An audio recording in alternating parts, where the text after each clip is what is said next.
Hello and welcome. My name is Fumi Onajefe and this is One on One. So in today's episode, we're focusing on how customer service can help with the business community. Now in 2021, a study by Deloitte Consulting states that feeling like you belong can lead to a 56% increase people in job performance and a 50% reduction in turnover risk and a 75% decrease in call for sick days. Interesting. Now, technology is a crucial tool in the development of communities in the modern workplace. It affects how employees interact, how they converse, and how they recognize and socialize on a daily basis. My guest today is Kehinde Ogundare. He's the country manager of Zoho Nigeria, and he'll be speaking to us about how tech can help businesses and build and manage employees and customer communities. He possesses exceptional technical knowledge and is proficient in business automation and optimization. He's enthusiastic about aiding businesses. Thank you, Katie, for joining us this afternoon. Much for having me. Interesting profile that you have there. You're really interested in businesses. So I always ask my guests this question: what was growing up like for you? Did you see yourself doing what you're doing today? Not in this capacity, but then I've always known I am cut out to be to help people. Okay. Right. I grew up in a family of 5. My parents are civil servants, so you've always seen the attitude of servitude growing up. So they are teachers, so they impact knowledge. So that is something that's always motivates me to always be better and to help people as well around me, especially small businesses. Oh, interesting. So do you enjoy your job? I love my job. What do you love about your job? I love the fact that I can actually wake up one morning and get to help. I mean, I've helped a lot of businesses, and when I see them succeed, that is my joy. So the opportunity for me to go out every morning, go to work, speak with my clients, and see how I can help them optimize the way they do their business, that gives me joy. And also, I can see the result. Okay, so let's talk about how technology can be used to build employees and communities. And people. How? Okay, so 2020 COVID-19 was a kind of a catalyst. I always refer to it because that was when technology became a thing globally, right? Before then, what we normally used to see is when people go to work, there's a normal setup. Piles of files, we've always seen that. But 2020, something happened, everybody have to be inside their home. So how do you proceed? How do you manage your employee? How do you make sure they are well taken care of? How do you maintain the work culture? So this is where the infusion of technology into the way you do business is very important. Interesting. So how have you been able, because in this side of the world, in as much as a lot of people after COVID has taken use of a lot of technology, we also have a lot of the informal sector, in this part of the world. How have you been able to, educate them on the importance of using technology in their businesses? Okay, so for example, last year we always reach out to SMEs, and we also have plans for MSMEs on our platform to help people. And when you go out, I mean, every day, I also maintain that any business that want to make progress or want to scale in 2023, they must find a way to use technology because it has come to stay, and that is our new reality right now. Okay, let's take a short break.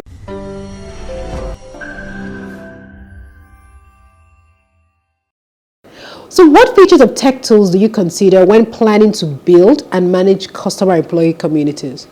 Okay, so basically what you try to look into is human resource management application. Okay. Now, the question goes further to be what aspect of your human resource you're trying to optimize. There are a lot of tools out there. There are a lot of software and technologies that you can use to manage your employee database. So there must be a particular tool that is designed for your internal process. So those are the things you have to consider when you're trying to take a technology. So how do small businesses know which tools to take? Because not even just small businesses, because now everybody wants to make money. Everybody is launching one app or the other, creating something that is, so how do I know that this is useful for me, for example, and then this, I don't need to spend so much money to go and get, because sometimes you see all these apps, yes, they're functional, they're nice, but they're quite expensive to subscribe to. So how do we begin to choose and know which one is relevant to us? Okay, so what I normally do is, what I advise people to do is do consultation. Okay. So internal and external. So internally, what are the things what are the pain points?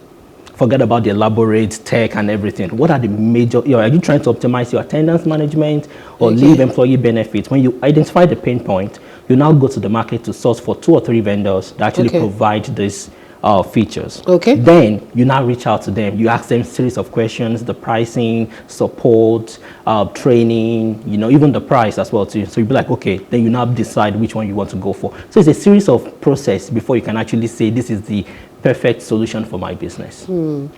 Okay, so oftentimes when we talk about technology for businesses, we only look, I feel like most time people focus so much on employee and customers. Yes. But let's make it a 360. How will technology help the owners of the business, so Yes. the employer, the employees, and then the bottom line, the customers? How will technology solve like the issues in between and improve the relationship? Great. So I am of the opinion that when you have a good employee culture, the employee will make your customers happy. Happy, true. So it is the responsibility of the employer to make sure that the employees are comfortable, they enjoy what they're doing. In turn, you increase revenue.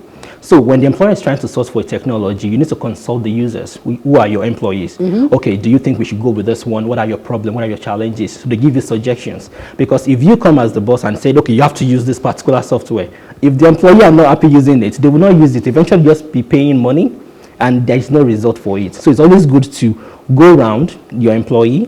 When they understand what you're trying to do, they will even give you suggestions on how you can actually use that technology to optimize your business process. Okay, so now let's talk about the challenges that, because we have to be honest, there is challenge with technology. Yes. Even I sometimes, when I see so many updated, apps and things coming, I feel like a dinosaur already. Yes. So how do businesses manage the challenges that come with the use of like different technologies and adapting to it to optimize their businesses? Okay, so for small businesses, I mean, of course, there's a huge lot of challenges that you have to scale through, right? Number one is selecting the right one. Number two is the adoption of the technology. Number three is even financing the technology. Wow. So before you can actually say, okay, this particular software is going to fit my problem, you should be able to understand what your problem is, right? So which is where you still have to do your internal consultation. What is the problem we have in-house? When you identify them, then we now comes to implementation. A lot of software are too ambiguous, right? When MSMEs, when they try to use those technologies or software, they find it difficult to even adapt. They get tired. Like, okay, how am I going to even start? I don't know where. So when you're looking out, you have to look for the user friendliness, affordability, and scalability, right? So is it affordable? Can my staff use it easily? Then can I scale? Maybe today I have 200 employees. Maybe in 5 years I'll have 2,000. I don't want to start migrating my data from one software to another software. Is it scalable? So can you scale your business with this type of technology? So those are the few things you have to look out for to mitigate the challenges of using technology. Interesting. We'll take a short break, and when we come back, we'll still be talking with Kehinde Ogundare, who's a country manager for Zoho in Nigeria, and we'll be talking about technology and how we can improve your business.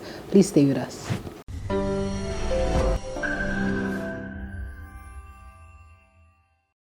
Thank you for staying with us. My name is Fumi Onuajefe, and you're watching One on One. I still have Kehinde Ogundare with me. He's the country manager for Zoho, and we're talking about how businesses can optimize their functions, their customer and employee relation using technology. Now, how do you see technology evolving in the future to better serve businesses in building and managing communities? So my response to that is going to be automation. Okay. 5 years ago, or maybe 10 years ago, we have no idea what an automation is. But today, as a business owner, you can actually be sleeping on your bed and your software is actually sending emails to your clients. Can you imagine what it's going to be like doing the business when your software is telling you that the best time to call for me is going to be 4 p.m. That is when she will be available. Instead of you trying to reach out all day, wasting your time, right? The best time to send email to your clients will be around 2 a.m. and 3 a.m.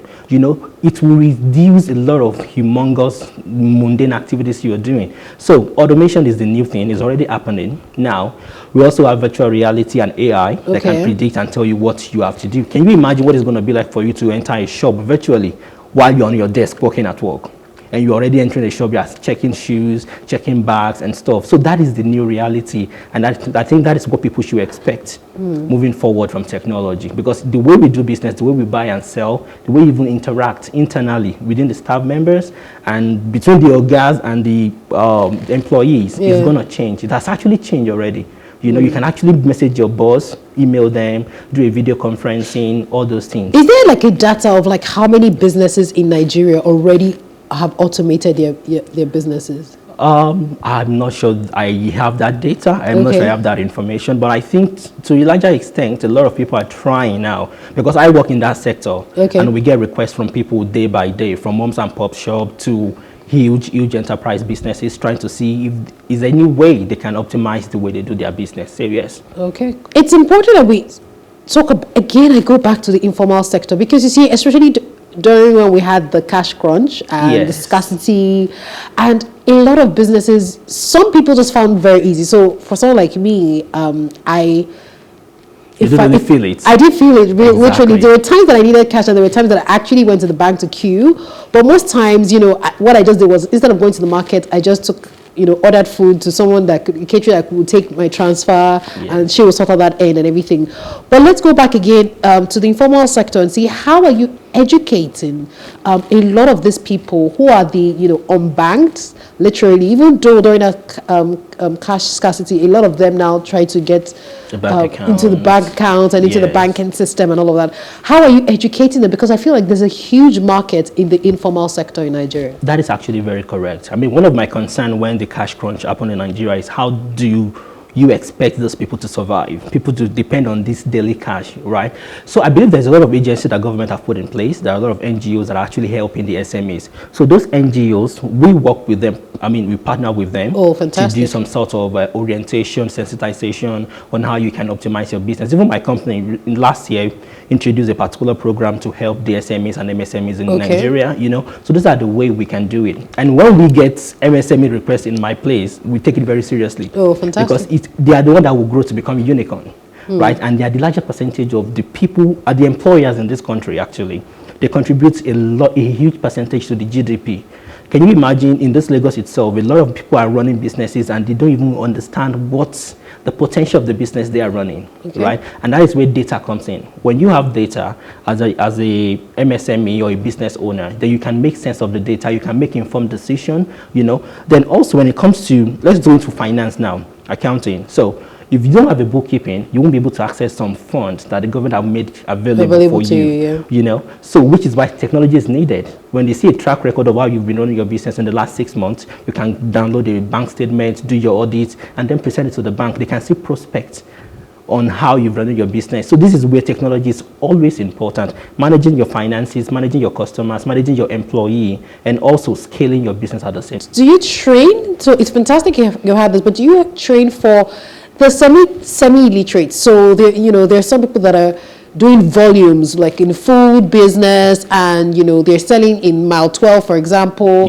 How are you able, because he or she in that local market have a lot of potential, so how do you do you take them from the markets and train them, or do you send out your agents to them, or how does the NGO help to collaborate with you on this? Okay, so this is where the collaboration with the NGOs also come in, and some government sectors that is much more parasiters to help these small businesses. So in my own organization, what we do is, when you subscribe to our software, we have a duration called onboarding period. So we onboard you for a period of 45 to 60 days. It's more like an hand-holding, right? Because it's a new software, you don't even know where to put your name or where to go. So it's always important for you to have somebody at your, press this, go here, go here. So that is some sort of training that we do. And also looking forward, we are trying to organize some mini trainings with our partners to see how we can bring everybody using our software together, and then train them on how you can actually optimize the usage of your software. You will be surprised that a lot of people are using powerful tools, and they're only scratching the surface. Wow. So when you now sit down with them, you understand, okay, your problem is already here. Just click 1, 2, 3, and you can have this thing done. Okay. I like that we've talked about all the nice parts and all the butter parts. What are the challenges that you've faced with your business and, growing it in Nigeria? The major challenge is going to be adoption. Adopting technology can be very challenging because it can be too ambiguous for a lot of people. Imagine the people in the market, now you're telling them to use the CRM to automate something. They'll be looking at you as you are speaking French, So you have to break it down to them little by little and make them understand what they need to do. And also, I always suggest for people to not use big software for a start. Start small. You know, if you're trying to optimize your finance, start with an invoicing, right? When you have a track record of invoicing, you will then understand that you need a finance software to actually do your finance accounting and everything, right? Then you move into CRM, you go into marketing, you go into human resource, project management. So adoption can be a huge problem, a challenge, not even a problem, is a challenge. And secondly will be the price, the cost. Right, people don't want to spend money. They're trying to optimize our technological costs. Because we are Nigerians. We just want to, we want to look at how to just balance everything. Yes, yes. At the end of the day.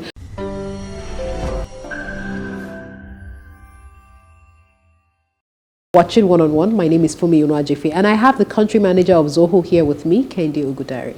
So Kehinde, talk to us. So now we've talked about technology and businesses. Yes. How did you get into technology? I always find that I'm intrigued by that, and a lot of people want to know, what are the skills that I require if I want to fill into Kehinde's role tomorrow, do something like what he's doing? Okay, so I entered technology in 2019 when I joined my current company. Okay. Right, Zoho Technology. But before then, what were you doing? So before then, I was working with an outsourcing company in India. Okay. I did that for like for 4 years before I joined Zoho. I actually joined from India as well. So Can you speak Indian language? Yeah, you understand this? Yes, I can. Oh, really? Oh, nice. At least 80% of their language. Oh, fantastic. Yes. So I can actually speak. I got trained, and when I joined the organization, I understand the potential of this technology, right? And the first thing that comes to my mind is Nigeria. I'm a pro-Nigerian, I'm a Nigerian man, proud Nigerian. And the thing is, okay, can we actually replicate this in our country? And I can see what it can do. So I'm like, okay, I joined the company, and since then it has been a really, really good ride. What skills did you have, or what skills did your current company see that they said, okay, we have to take this guy on? And I'm asking honestly, so that many people want to, learn how to optimize. What skills are required for them? I think one of the skills you would need to do your willingness to help. Okay. Right? When you're willing to help a particular business, the first thing you ask me is, do I enjoy what I do? Yes. And that is the first thing. Even all my colleagues at work, do you enjoy what you do? When they enjoy it, that's where you can go extra mile to take trainings, to take courses on leadership, on technology, get yourself updated on what is the new trend, the latest trend, the next trend in technology. Okay, so what courses? Can you just mention like 2 or 3 courses for? Anything in tech. I don't want to mention a few courses. I don't want to. Okay, but do you train? Does your company train? So if people came to you, if I came to you, for instance, and I said, okay, I'd like you to train me, do you train people? Or we train you on how to use our software. Oh, just that? Yes, on the usage of the software, not the core. It will be very boring for you. But for people like us, it's very interesting. You see a problem, you want to resolve it. So even the process is a journey for people like us. Okay. But for you as a user, you'll be like, this is too much grammar and too much coding. Let's talk about getting the right staff to work with you, getting people, especially in this Japa season, where a lot of skilled hands have left the country. How have you been able to balance that and then finding people who are willing and skilled enough to work with you currently? Okay, so I can approach it very differently, right? When I'm doing my interview, I'm trying to interview the new candidate, you get to see the vibe, right? You tell them, are you planning to Japa? I ask them point blank, do you have any Japa plan? They'll be like, okay, no, they don't have any. But I think what keeps employee in the organization is the work culture. Okay. A lot of people are leaving a good job in Nigeria just because they have a terrible boss. Yeah. Or because they think there is no hope for a better tomorrow, right? But then when you are trying to interview people, you take them through the work culture of the new company they might be joining. So when they see it, they see all the value they can get from the organization. And company like mine, they allow you to develop, self-development. You would look at me now, in the span of very many years, I'm the country manager. My colleagues will see that. They can say, okay, when you put in the work, you can actually live better than people that are Japan.